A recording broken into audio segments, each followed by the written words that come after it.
যেহেতু আজকে আমাদের এইটা মাইক্রোসফট ওয়ার্ড টিউটোরিয়ালের ফার্স্ট ভিডিও, সেহেতু আমরা আজকে প্রথম থেকেই শিখব কিভাবে প্রথম থেকেই আপনি মাইক্রোসফট ওয়ার্ড ওপেন করতে পারবেন। তো চলেন দেখা যাক। প্রথমে যদি এই জায়গায় স্টার্ট বাটন থাকে তো স্টার্ট বাটনে চাপ দেন। চাপ দেওয়ার পরে এখানে খোঁজেন কোথায় মাইক্রোসফট অফিস বা মাইক্রোসফট ওয়ার্ড লেখা আছে। মাইক্রোসফট অফিস পাওয়া গেছে। এখান থেকে আপনি চাইলে ওয়ার্ড ওপেন করতে পারেন। ওয়ার্ড যে লেখাটা আছে এটার মধ্যে চাপ দিলে ওপেন হবে, অথবা এই জায়গায় একটা সার্চ বার আছে দেখেন, এখানে ট্যাপ করে আপনি সার্চ করতে পারবেন। আপনি এই জায়গায় যদি ওয়ার্ড লেখেন তাহলে এখান থেকে ওয়ার্ড সার্চ করে আপনি ওপেন করতে পারবেন। যে কোনো এক পদ্ধতিতে ওপেন করলেই এসে ওপেন করাটা হলো মেইন ফ্যাক্টর। ব্ল্যাঙ্ক ডকুমেন্ট একটা নেন, যেহেতু আমরা ব্ল্যাঙ্কেই কাজ করবো তো ব্ল্যাঙ্ক আগে একটা ওপেন করেন ডকুমেন্ট। আজকে আমরা বেশি না, শুধুমাত্র হোম ট্যাব, এই যে ট্যাবটা আছে না, এই ট্যাবের মধ্যে কী কী আছে বা কোন কোন ফাংশনের কী কী কাজ সেই জিনিসটা নিয়েই আলোচনা করব। তো ফার্স্টে এই জায়গায় যদি আপনি কোনো কিছু লিখতে চান সেই জিনিসটা লিখতে পারেন। আপনার পুরো পেজের মধ্যে আপনি যে জায়গায় মন চাই লেখেন, আপাতত যে কোনো একটা জিনিস লেখেন।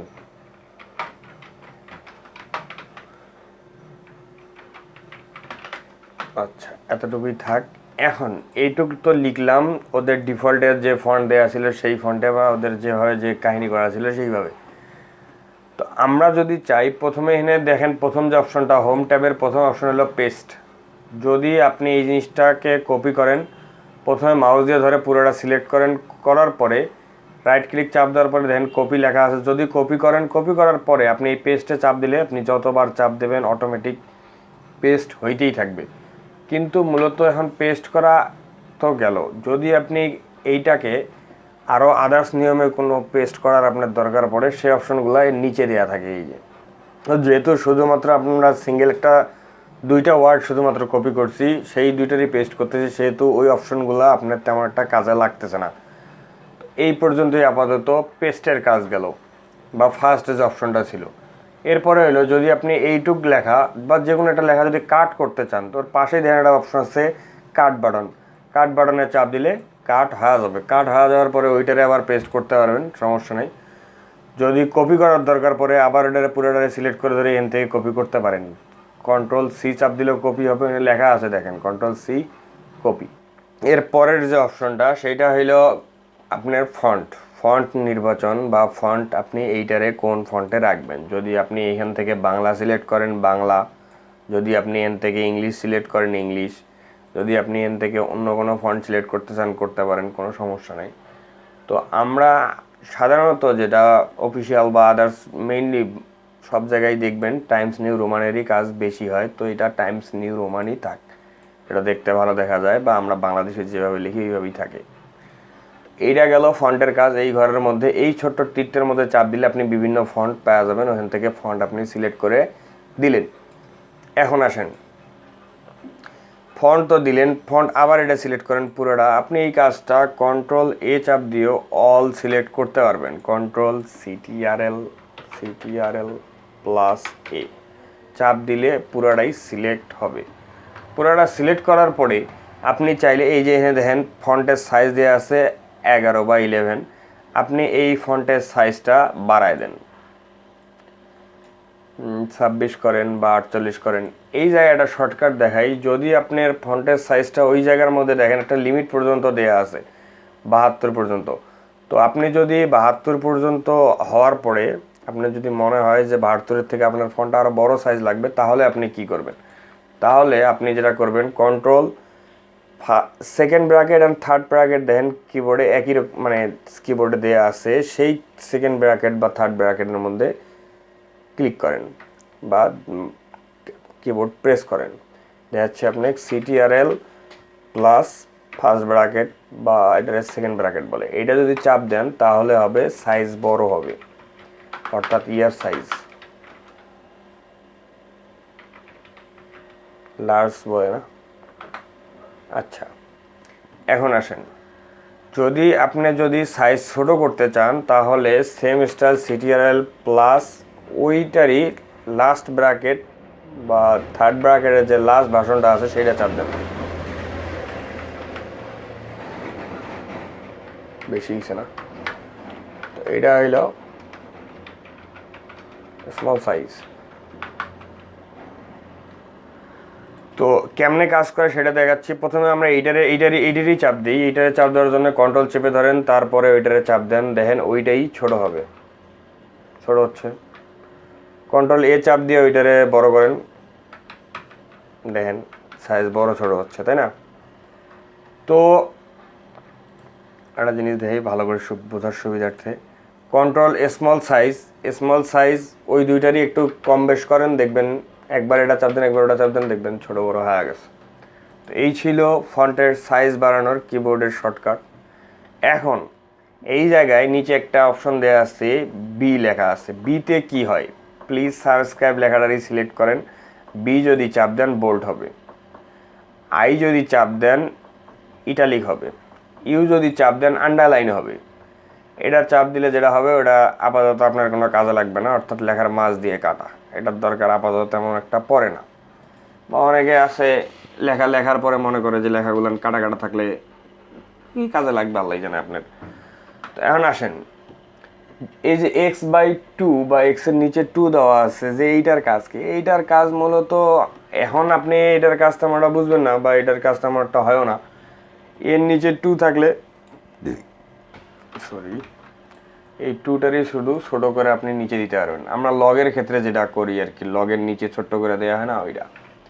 আর এই জায়গার মধ্যে x² দেওয়া আছে, অর্থাৎ সেম জিনিসটাই যদি আপনি এটারে স্কোয়ার বানাইতে চান সেই ক্ষেত্রে আপনি উপরে এর উপরে 2টা লাগাইতে পারেন। 2 শুধু না, যে কোনো প্রকার আপনি সংখ্যা বা নিউমেরিক ওয়ার্ড এখানের মধ্যে দিলে ওটা উপরে চলে যাবে।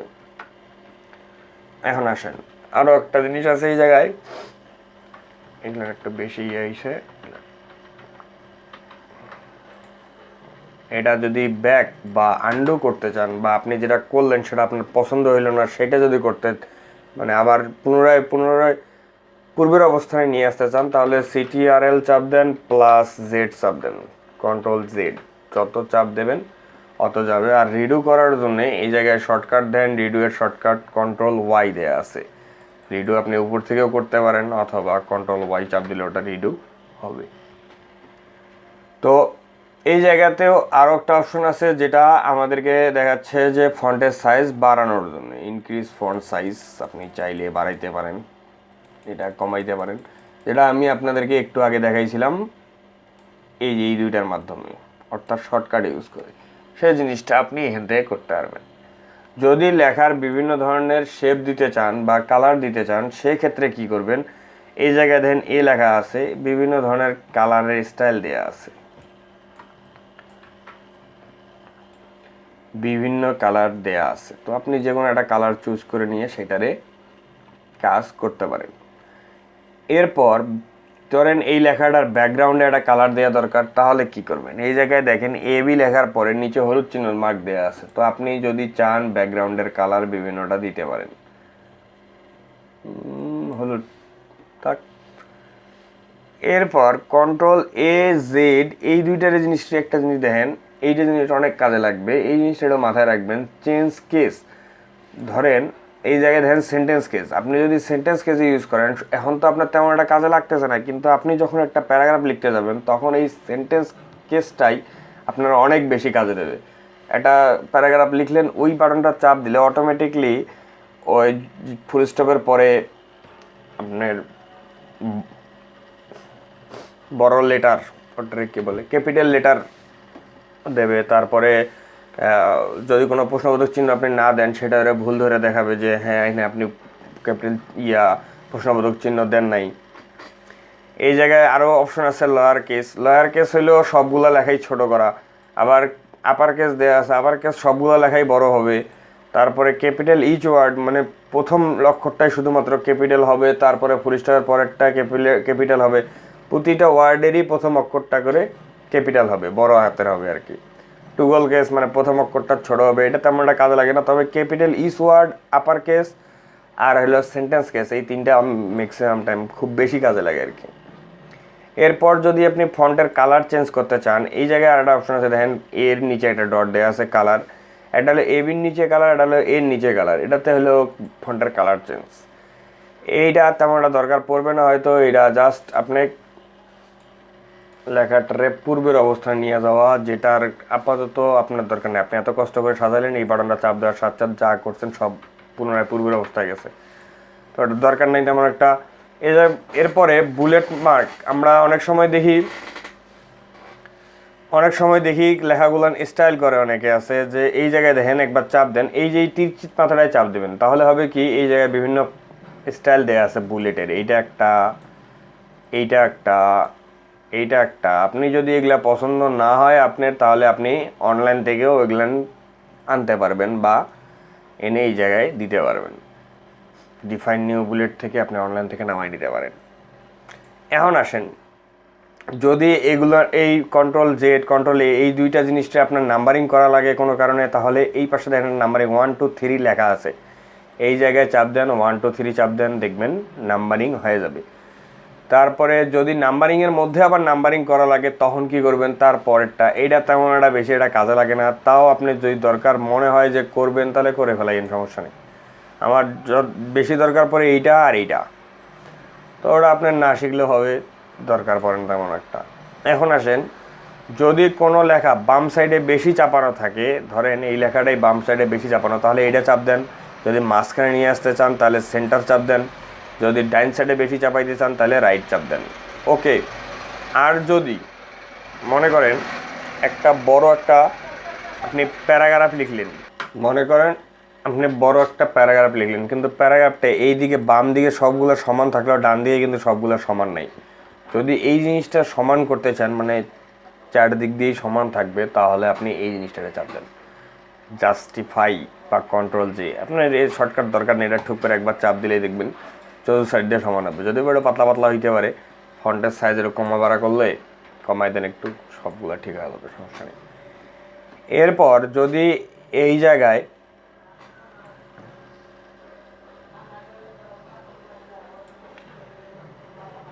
একটা প্যারাগ্রাফের মধ্যে যদি আপনি লাইন বা আপনি প্যারাগ্রাফের যে স্পেসটা এইটাকে যদি কন্ট্রোল করতে চান, তাহলে কি করবেন, প্যারাগ্রাফের এই অপশনে দেখেন লাইন অ্যান্ড প্যারাগ্রাফ স্পেসিং দেওয়া আছে, এই জায়গায় আপনি 1.5, সাধারণত সবাই 1.5 চায়, 1.15 1.1 দিলেও দিতে পারেন। সবগুলা বেশি চাপবে, যত বাড়াবেন অত বেশি ফাঁকা ফাঁকা হবে বা লাইন স্পেস বৃদ্ধি পাবে।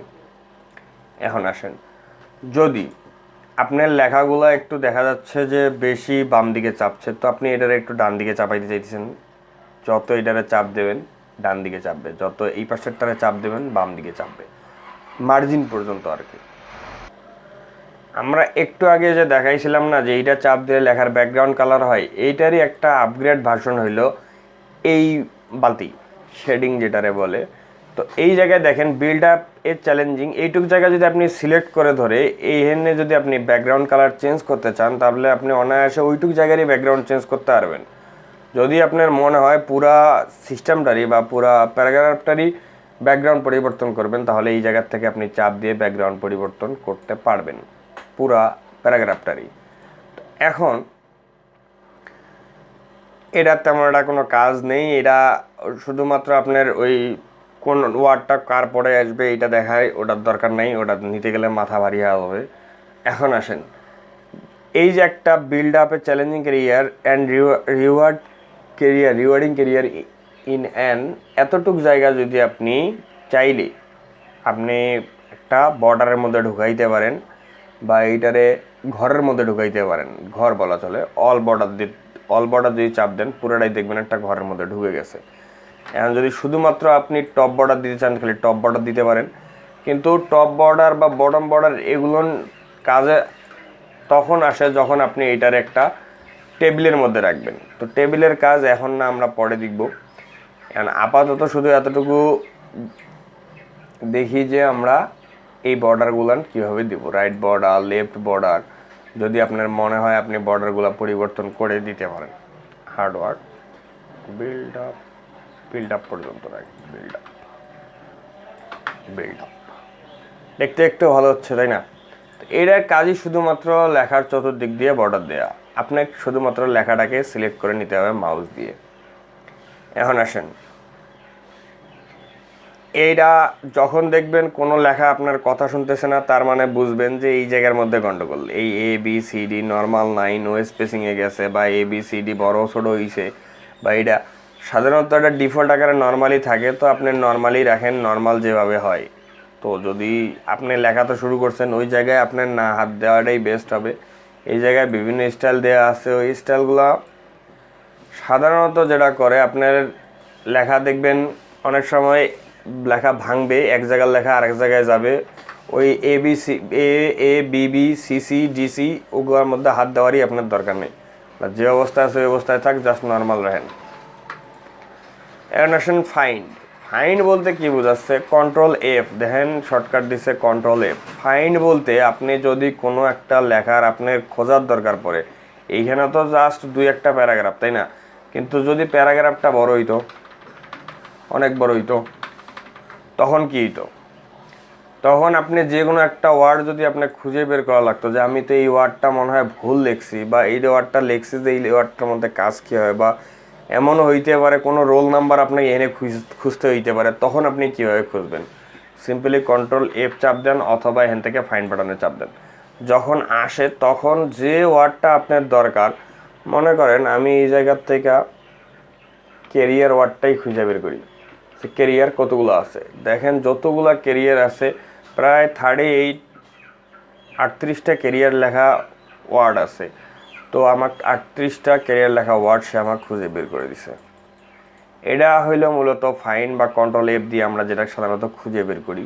এই জায়গায় দেওয়া আছে রিপ্লেস। রিপ্লেসের কাজ কি?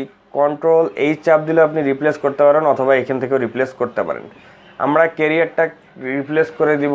কেরিয়ারটাকে রিপ্লেস করে দিয়ে কি লেখা যায়? ক্যারিয়ার লিখলে জব লিখে দিই। তো জব যদি লিখি, যতগুলা ক্যারিয়ার লেখা ছিল সবগুলা 38টা, ওই ম্যাট 38 রিপ্লেস। 38টা ক্যারিয়ার লেখা আমরা পাইছিলাম না, 38টাই রিপ্লেস হইল। রিপ্লেস হয় যতগুলা ক্যারিয়ার লেখা ছিল সবগুলা জব হইছে।